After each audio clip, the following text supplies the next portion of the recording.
Folks, before I start, I want to ask you all to give it up one more time for Juju Chung.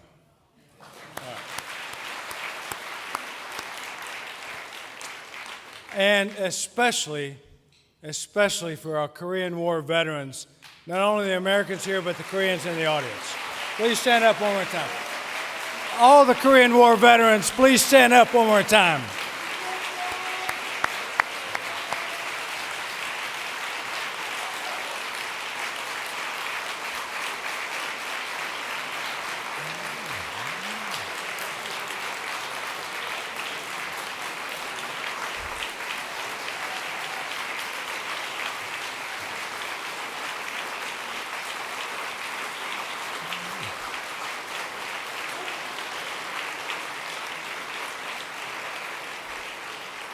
Ladies and gentlemen, we wouldn't be here tonight were it weren't from them. So thank you, gentlemen, very much. Thanks, Skip, for that great introduction. Please share that with Secretary Pompeo. It would be great for me. I'm just saying. So I do have to say, though, to be honest with you, because I try to be honest all the time, that wasn't the best introduction that I've ever received. Second best, no doubt about it. There was this one time a few years ago when I was scheduled to give a speech in my hometown in Tennessee, and the MC, his car broke down on the way to the event, and so I had to give my own introduction. Ladies and gentlemen, I got to tell you, that was the best introduction I've ever had.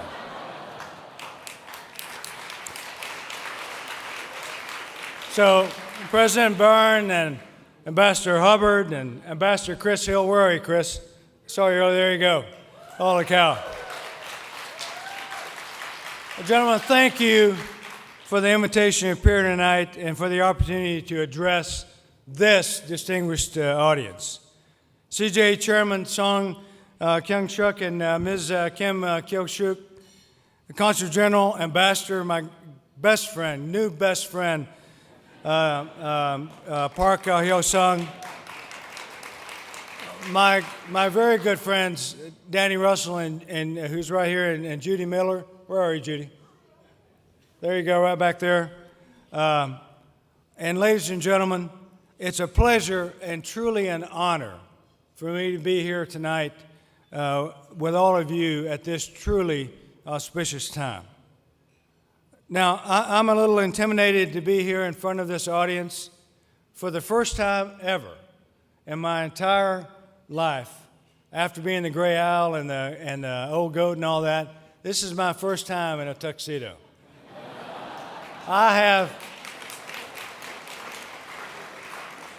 It took me 2 hours to figure out how to put this thing together. You know what I mean? So I am honored to be here with you tonight, deeply so. So my job tonight is to do the talking, and your job tonight is to do the listening. But if you finish your job before I finish mine, just let me know, and I'll shut up faster than a New York minute. So today, we're gathered to pay tribute to the Korea Society, to all of you really, and the crucial work that it does, the Korea Society does, to bolster and strengthen and nurture U.S.-Korea relations on both sides of the Pacific. In fact, it's no exaggeration at all to say that for more than 60 years, the Korea Society has really underwritten the U.S.-Korea alliance. So in paying tribute to the Society, we can't help but recognize the contributions of its first president, General James Van Fleet, perhaps best known, of course, for his work as the commander of U.S. and UN forces during the Korean War. General Van Fleet was so much more than that. And we'll skip over his decision to coach the Florida Gators in the 1920s. I'm a Navy man, but I'm from Tennessee at heart. I just got to tell you that. So General Van Fleet's service as an infantry battalion commander in World War I, as a regimental commander including the D-Day invasion in World War II, as a military advisory group commander during the Greek Civil War, are the stuff of legend. I mean, all of this was before he even got to Korea. And President Truman himself called General Van Fleet, quote, the greatest general we, the United States, the greatest general that we have ever had, unquote. And Van Fleet knew the cost of defending the U.S.-Korea relationship in a way that few of us, maybe none of us, if any of us really ever could. He lost his son, a B-26 bomber pilot in the Korean conflict. So any award bearing the Van Fleet name testifies to an individual's extraordinary commitment to fortifying this relationship, a foundation for security and prosperity in Northeast Asia. Previous award winners include presidents of both countries, titans of industry, secretaries of state and foreign ministers, even a former UN Secretary General. This is indeed an exalted company of heroes, which brings us to this year's recipient, a captain of industry, if there ever was one. Chairman Song Kyung-sik was just a boy in his early teens when North Korea invaded the South in 1950. But he saw the ravages of war firsthand. In the aftermath, Korea was in shambles, one of the least developed countries on earth. Seared by that experience, he dedicated himself to a life in business that would do well by doing good. First at Hanil Bank, then rising up the ranks of Samsung, then moving over to Cheiljedong Corporation, or CJ Corporation. As Korea developed, so did Mr. Son. Fast forward to the present, and CJ Group, with Mr. Son as its chair, is a major player in almost every industry of note in Korea. Pharmaceuticals, media, entertainment, healthcare, logistics, you name it, CJ is in it. So throughout this entire time, Kang Kyung-sik never forgot the value of the ROK-U.S. alliance. Chairman Son, I thank you.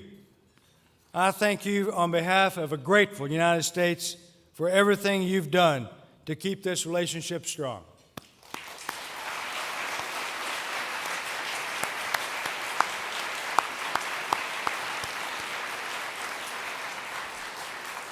So, ladies and gentlemen, while I have this opportunity, and right now, for the moment, I own this podium. I own this thing, right? So right now, let me shift gears and give you a big picture overview of the U.S.-Korea relationship as I see it today, to take stock of the fruits yielded by this labor of all of you, the dedicated labor of all of you in this room, and to consider the challenges and opportunities that lie ahead of us. There is no more dynamic place to serve as a U.S. ambassador and no better partner for the United States than the Republic of Korea.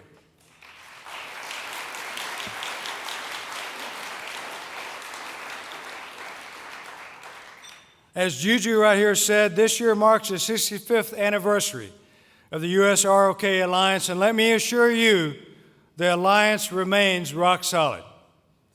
The power and the glory of the alliance is far more than mere partnership or friendship. Forged in the crucible of war and hardened by blood spilled together, it has lasted generations and will continue to thrive for generations to come as long as we, together, nourish it, invest in it, and remain committed to it. Although our security alliance is what first comes to mind when people think of the U.S.-ROK relationship, our partnership is, of course, much more than that. It spans a broad range of ties, economic, cultural, military, and people-to-people that closely bind our two nations. We are two modern, world-class economies working to better the lives of our citizens. And trade has been one of the major drivers of our relationship, and it will continue to be so for as long as we maintain the same commitment to open markets and free trade. Korea remains the United States' sixth largest trading partner, accounting for over $150 billion in two-way trade of goods and services last year alone. Moreover, Korean foreign direct investment is already the second largest Asian source of investment in the United States and has increased over 60% since the implementation of the Korea-U.S. Free Trade Agreement. During President Trump's visit to Seoul last year, 42 companies announced 64 projects worth over $17 billion over 4 years. Trade and investment translates into more jobs.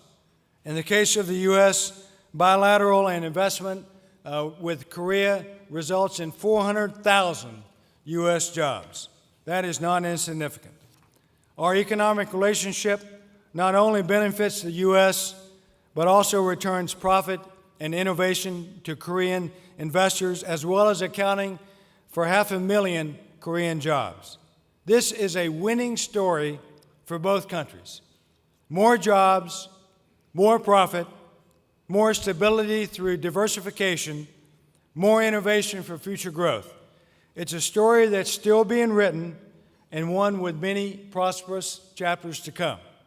So in my new role as ambassador, I plan to help facilitate those new chapters.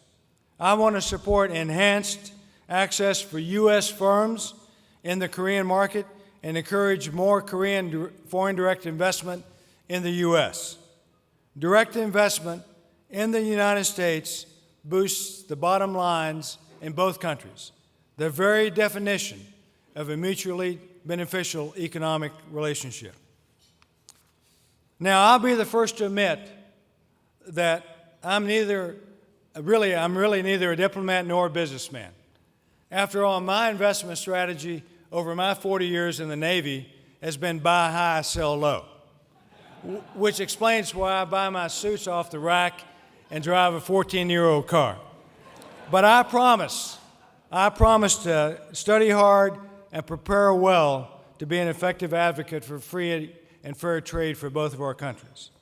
Our world, in fact, is more and increasingly connected by networks of shared spaces, the oceans, the air, the outer space, and cyberspace, and all of that. And within these spaces flows goods, services, and ideas. They contain the resources for future growth, really for our very way of life. These spaces are the arteries of a free global economy and of a vibrant civil society. America remains resolute in our commitment to ensure that every nation retains freedom of access to these shared domains. Our economic relationship not only benefits the U.S., but also returns both profit and innovation to our Korean investors, as I've said before. The Indo-Pacific region has experienced decades of relative peace, prosperity, and stability. This secure environment, in turn, has facilitated tremendous economic growth. I believe this success was made possible in large part by the rules-based security and economic regional architecture in which the U.S. ROK alliance has figured prominently. Now, it will take our combined efforts from friends, allies, and partners in the region to maintain the security and stability needed to ensure prosperity and peace in the future. And as true global leaders, the U.S. and the ROK collaborate to tackle some of the world's most vexing challenges, from combating infectious diseases on the one hand to improving air quality on the other. We continue to evolve, as demonstrated by our two presidents' commitment to the November 2017 summit to launch a new partnership in energy security, in health, and women's economic empowerment. We stand together, as we have for 65 years, to face security challenges and threats to the erosion of the international order. Here we are tonight in New York, New York, just a few days after the 17th anniversary of 9/11. It was a day when terrorists, of course, attacked the U.S., targeting not just the United States, but peace-loving people of the world.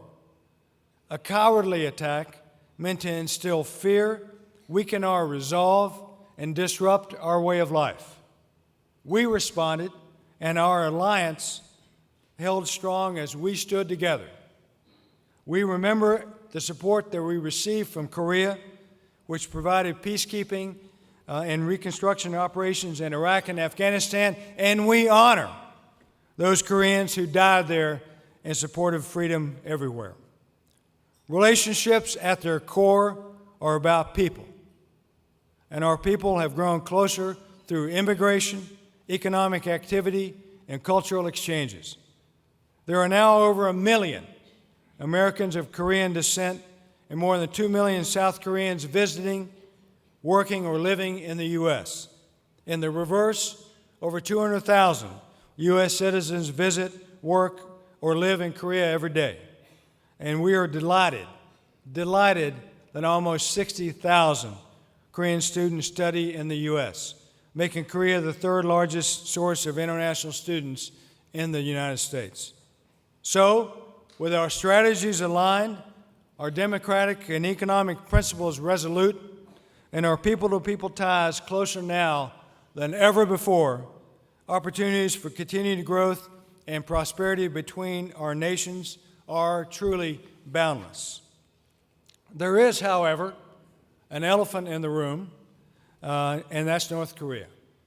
So earlier this year, President Trump and President Moon took bold and unprecedented steps to transform our respective relations with the North, to establish enduring peace on the peninsula, and to achieve the final, fully verified denuclearization of the North Korea. The vision that both presidents embraced provides a historic opening for North Korea and Chairman Kim Jong-un to choose security and prosperity. The North now has the chance to lift itself out of its self-imposed poverty and isolation. The potential for change, for positive change in North Korea is limitless. But only if Kim Jong-un fulfills his commitment to denuclearize, and until then, sanctions will remain in place. So as just one example of our commitment to this process, our newly appointed Special Representative for North Korea, Steve Bigan, was in Seoul last week for his first overseas visit since his appointment just a few weeks ago. Mr. Bigan has been tasked by the Secretary of State to follow through on our agenda with the North, in close concert, in close consultation with the Republic of Korea, as well as other partners in the region. And while in Seoul, he had some very productive meetings with South Korean leaders, reinforcing our strong collaboration to denuclearize North Korea. So let me take a moment to talk about the historic events that unfolded just this week with the third Inter-Korea Summit.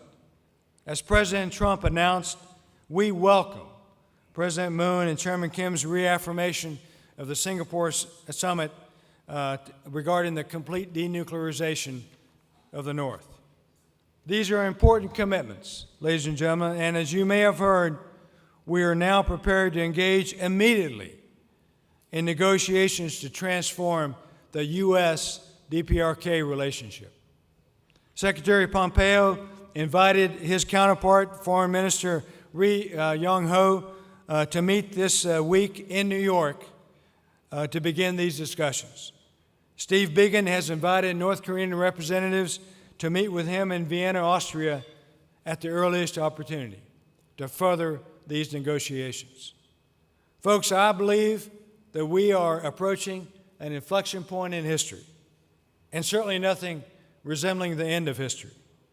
Freedom and justice hang in the balance, and the scale won't tip of its own simply because we wish it would.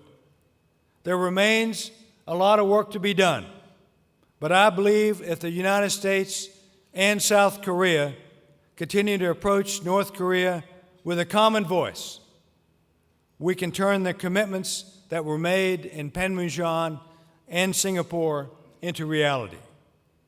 So, ladies and gentlemen, let me close with these thoughts.